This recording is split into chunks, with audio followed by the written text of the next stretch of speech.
Préface. Depuis que nous existons en tant qu'espèce, notre survie et notre réussite, nous les êtres humains, ont toujours dépendu de notre lien avec la réalité. Nos ancêtres ont dû développer une grande sensibilité à leur environnement. Ils devaient percevoir les changements de temps, anticiper la présence de prédateurs et repérer les sources de nourriture. Ils étaient constamment en alerte et réfléchissaient sans cesse à ce que leur environnement leur montrait. Dans ce contexte tendu, où la moindre erreur pouvait être fatale, le cerveau humain est devenu un outil capable non seulement de détecter les dangers, mais aussi de gérer un environnement risqué. Mais quand nos ancêtres ont commencé à s'éloigner de cette vigilance et à céder aux illusions, la réalité s'est retournée contre eux. Aujourd'hui, notre cerveau n'a pas changé. Il a toujours le même but qu'il y a des centaines de milliers d'années. Même si nous contrôlons mieux notre environnement, les dangers sont devenus plus subtils. Ils viennent des autres, et non plus des animaux sauvages, de leur psychologie complexe et des jeux de pouvoir et de société auxquels nous sommes confrontés. Pourtant, nous prêtons de moins en moins attention à notre environnement. Nous nous replions sur nous-mêmes et cédons à nos illusions. Nous devenons naïfs. Notre culture aggrave cela en nous remplissant de fausses idées. Elle nous pousse à rêver le monde et la nature humaine au lieu de les voir tels qu'ils sont. Nous croyons tout cela sans poser de questions et agissons en fonction de ces perceptions fausses, jusqu'à ce que la réalité nous rattrape et nous punisse pour nos choix irrationnels. Même si notre vie n'est pas en danger, cela nuit à nos carrières et à nos relations. Nous blâmons les autres, alors qu'en réalité le problème vient de nous, de notre naïveté et des illusions que nous avons absorbées sans en être conscients. Voici quelques idées fausses qui peuvent nous égarer. Par exemple, pour nos carrières, nous pensons que l'école que nous avons fréquentée, nos contacts et nos relations sont la clé de notre succès.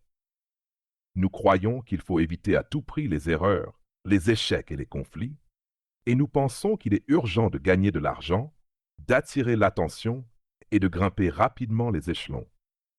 Nous imaginons que le travail est facile, que l'ennui doit être évité et que nous devons trouver des raccourcis pour bien faire les choses. Nous pensons que la créativité est un don naturel.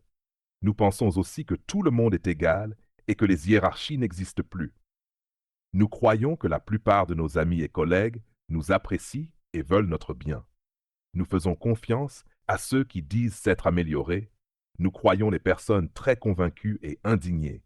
Et nous pensons que ceux qui ont du pouvoir, y compris nos supérieurs, sont sûrs d'eux. Nous ne nous doutons pas que des gens gentils et serviables peuvent avoir un côté sombre. Nous pensons que ceux qui défendent des idées progressistes sont moralement bons et que notre entourage sera reconnaissant si nous leur rendons service. Quant à nous-mêmes, nous pensons que l'honnêteté est primordiale et qu'il est important de dire aux autres ce que nous pensons vraiment. Nous aimons mettre en avant nos qualités, notre intelligence, notre motivation, etc. Quand nous échouons, nous croyons être simplement victimes des circonstances et non responsables. Bien sûr, nous savons que certaines personnes sont narcissiques, agressives, envieuses, mégalomanes et manipulatrices. Mais nous pensons que ce sont des cas isolés et que nous n'avons rien en commun avec elles. Souvent, nous sommes jeunes et pleins d'illusions quand nous entrons dans le monde du travail et la réalité nous choque. Nous découvrons que l'ego de certaines personnes est fragile, qu'elles sont sournoises, contrairement à ce qu'elles montrent.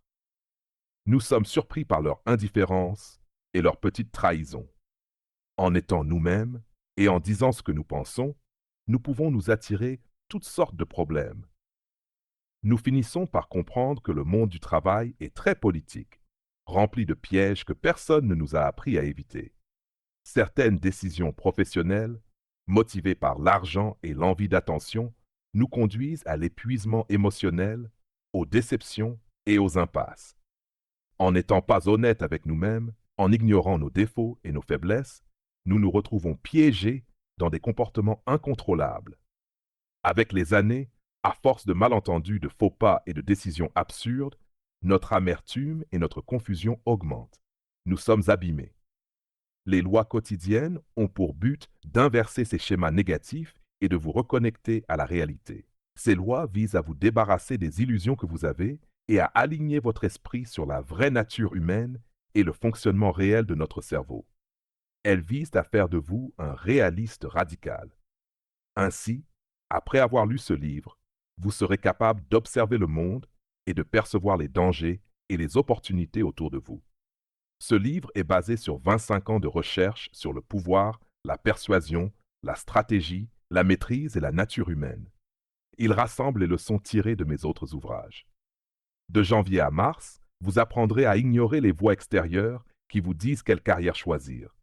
Vous apprendrez à écouter votre propre voix, votre singularité, votre objectif de vie, votre vocation.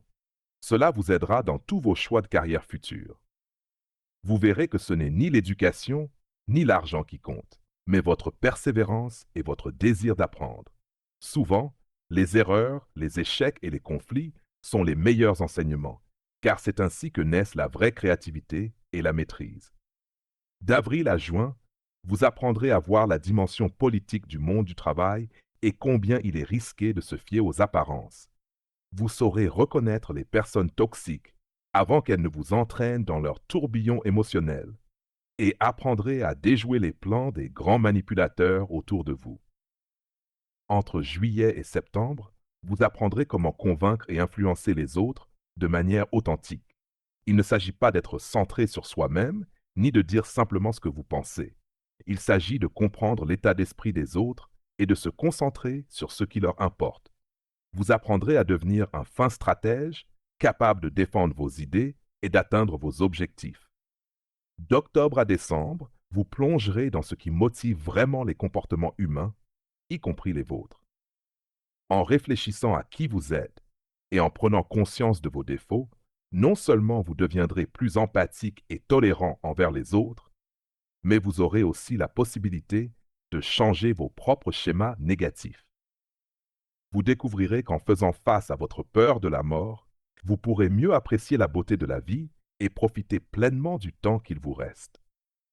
Les différentes parties des Daily Laws sont extraites de 5 de mes livres, ainsi que d'un livre en cours d'écriture, La loi du sublime. Elles incluent également des interviews, des conférences et des articles en ligne que j'ai écrits au fil des années. Chaque passage est accompagné des références, titres et chapitres du livre d'où il est tiré, pour que vous puissiez approfondir si vous le souhaitez. Chaque mois correspond à un thème spécifique, introduit par un court texte qui relie les idées de mes livres à mes expériences personnelles et aux leçons que j'en ai tirées. Vous pouvez lire ce livre en picorant les passages qui vous intéressent ou l'ouvrir à la date du jour où vous l'avez entre les mains. Mais je vous conseille de lire les Daily Laws du début à la fin pour vous immerger dans chaque sujet exploré. De cette façon, ces idées s'ancreront dans votre esprit et vous apprendrez à voir le monde tel qu'il est vraiment. Pour maximiser l'effet, prenez des notes et reliez ces concepts aux expériences que vous avez vécues, passées et présentes. Encore mieux, mettez ces idées en pratique et réfléchissez aux résultats concrets. Enfin, considérez les Daily Laws comme un Bildungsroman, un roman de formation, ou roman d'apprentissage. Ce genre littéraire est apparu au XVIIIe siècle et raconte l'histoire de jeunes personnages naïfs qui entrent dans la vie avec des idées idéalistes. L'auteur les confronte à la réalité, peuplée d'adversaires, de voyous et de personnes stupides. Au contact du réel, ces jeunes abandonnent leurs illusions et découvrent que la réalité est bien plus riche que leurs fantasmes. Ils en ressortent plus sages et mûrs, surpassant leurs pairs en termes de compréhension du monde. Les Daily Laws vous guideront, vous qui êtes le héros de votre propre histoire, à travers un monde rempli de personnes toxiques. Ces lois vous aideront à laisser derrière vous vos illusions et vous renforceront pour les défis à venir. En voyant le monde tel qu'il est, vous trouverez du réconfort et du plaisir dans vos relations et dans la vie réelle. On ne reçoit pas la sagesse, il faut la découvrir soi-même après un trajet que personne ne peut faire pour nous, ne peut nous épargner, car elle est un point de vue sur les choses. Les vies que vous admirez, les attitudes que vous trouvez nobles, n'ont pas été disposées par le père de famille ou par le précepteur. Elles ont été précédées de débuts bien différents, influencées par ce qui régnait autour d'elles de mal ou de banalité. Elle représente un combat et une victoire. Marcel Proust,